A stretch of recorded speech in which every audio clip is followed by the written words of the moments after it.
আজকে সানডে, তুমি এরকম মন মরা হয়ে বসে আছো কেন? আরে তোর ঘন্টুর বউ একটা নতুন পার্স কিনেছে। হ্যাঁ, তাতে নতুন কি? আমার পুরনো পার্স নিয়ে যেতে লজ্জা করে, আমার মান সম্মান থাকে। আরে এই সমস্যা? আরে ঠিক আছে, আমি সমাধান করি। এ নাও তোমার নতুন পার্স। পছন্দ হয়েছে?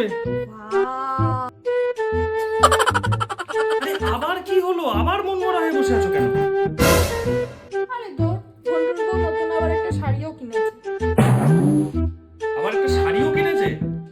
আচ্ছা ঠিক আছে। আমার এই পুরনো শাড়ি পরে যেতে খুব মান সম্মান লাগে। এ নাও তোমার নতুন শাড়ি।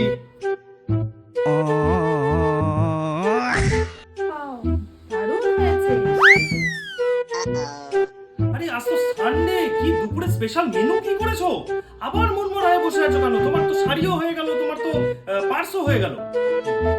আরে তোর ঘন্টুর বউ আবার একটা নতুন গয়নাও পরিয়েছে। আমার পুরনো শাড়ি পরে যেতে মান সম্মানে লাগে। ये मैं गाली नहीं दे सकता। আবার গয়নাও গড়িয়েছে। शाबाश बेटा। আচ্ছা ঠিক আছে, এ নাও তোমার নতুন গয়না। তাহলে আমি আসি।